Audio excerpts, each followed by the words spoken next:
Hola, everyone, and welcome back to Breaking Barriers, the mental health podcast.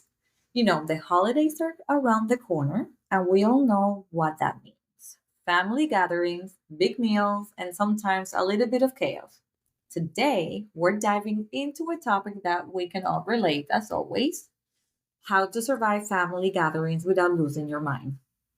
We're talking about the mix of holiday cheer and family dynamics that can make the season feel super intense, to say the least.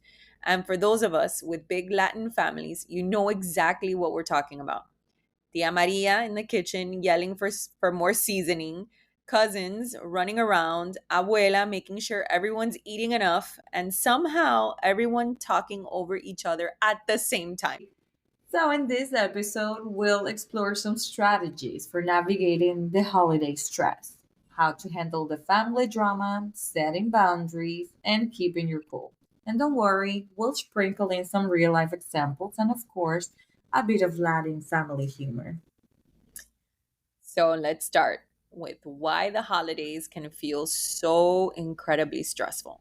Well, for one, there are all of these idealized images of perfect holiday gatherings with everyone smiling, getting along, they're clinking their champagne glasses, but in reality, it's just not always like that.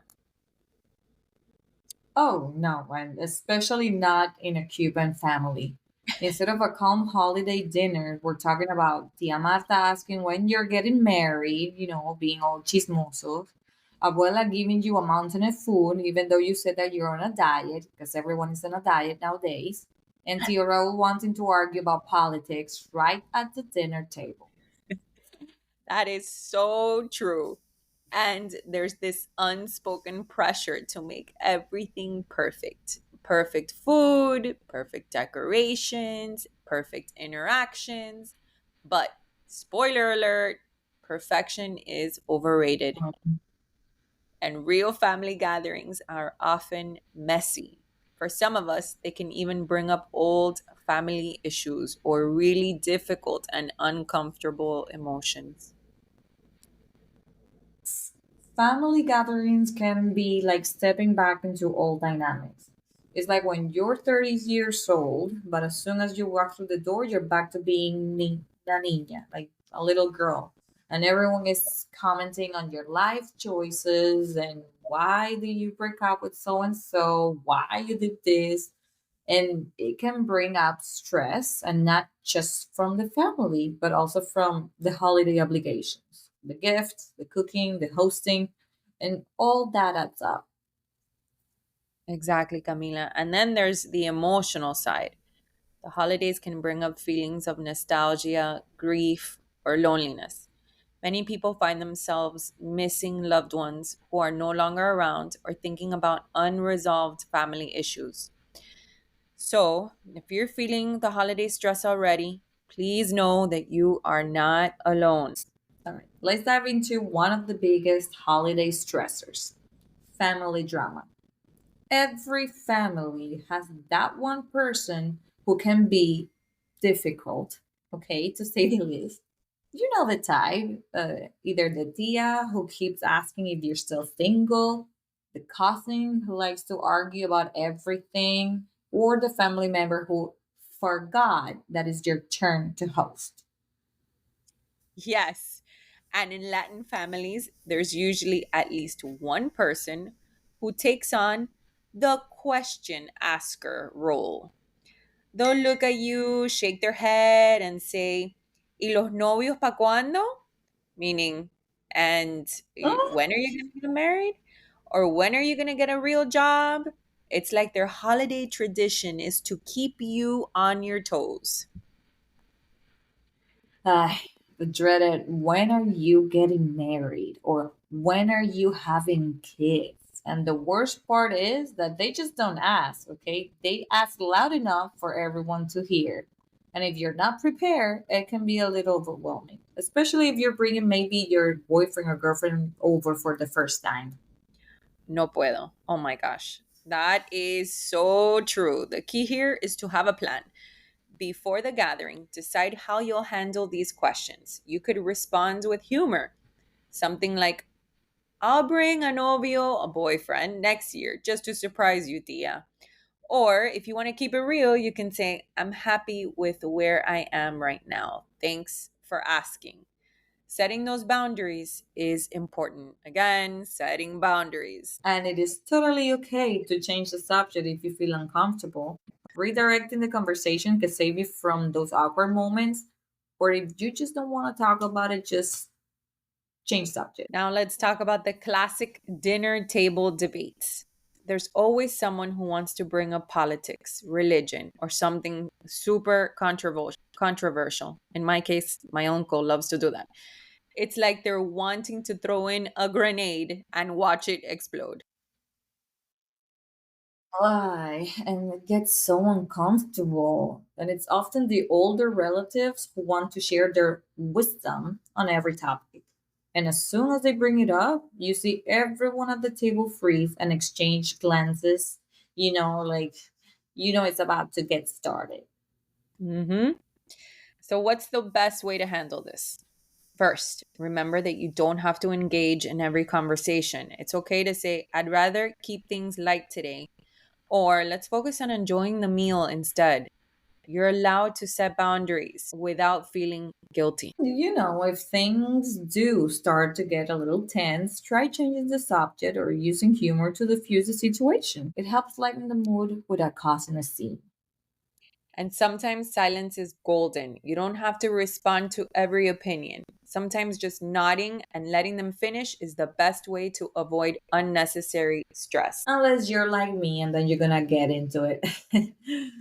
No, but for real, another important thing during family gatherings is knowing when to take a break, especially if you're at one of those all day gatherings where everyone's hanging around from the morning till midnight or past midnight. Taking breaks can save your sanity. Yes, absolutely. Step outside, take a few breaths, or even go for a quick walk around the block if you need a reset. I know in my family, someone's always taking a break to go get ice cream or run a quick errand just to have a few minutes of peace. It's a good excuse to recharge. Or in my family to get more beer. Yeah. And honestly, those little escape moments can be really peaceful.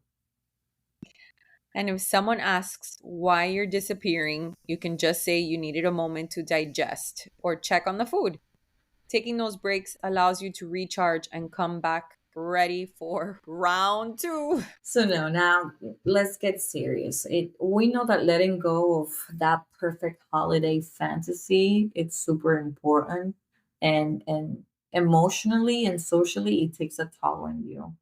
One of the biggest sources of holiday stress is the idea of creating the perfect holiday.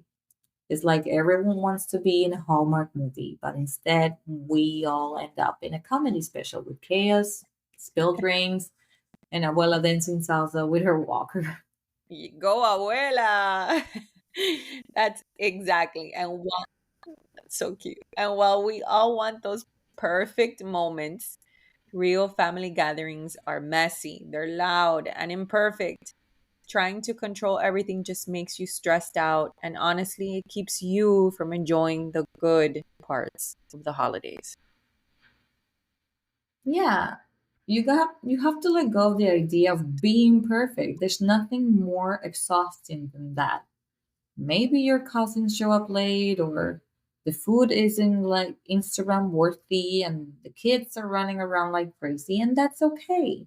You have to try and focus on what actually matters, which is the good times, eating together, the laugh, creating memories, because then, even though they're a little chaotic, you may miss that at some point later on. Exactly. And if the turkey isn't perfect, or in the case of our Latin families, el lechon isn't perfect, or the decorations Mhm. aren't as fancy as you hoped, just remember nobody cares as much as you think. Family will remember the laughter and the love, not the color of the napkins or the way the pie turned out. They don't really care about that stuff. Let's end this episode on a high note. which is finding joy in small moments. The holidays may come with their share of stress, yes, but they can also be a time to enjoy the little things. Like those moments when your loved one pulls you aside to tell you the same story that they're told you a million times before, or when another family member tries to teach everyone the latest trend that they found on TikTok. Yes. Or the look on your mom's face when you compliment her cooking, or the way everyone gathers around to take a big family photo, even though half the people are making goofy faces. These small moments make the holidays worth it. So instead of focusing on the stress, try to find gratitude in those little things. And if gratitude feels tough, just start with something simple, like I'm grateful for my family's craziness, or I'm grateful that I only have to deal this once a year. Perfectly said, Camila. The holidays aren't perfect, and that's okay. By setting boundaries, embracing imperfection, and finding joy in the chaos, you can make it through with a little less stress and a lot more laughter. Thank you all again for joining us on this special holiday episode. That we hope that you're feeling a bit more prepared to handle the family gatherings ahead, whether it's the family that you were given or the family that you choose. Just make the best and the most out of it. Yes, I love that. And remember, it's okay to set boundaries, take breaks, and find joy in the imperfections.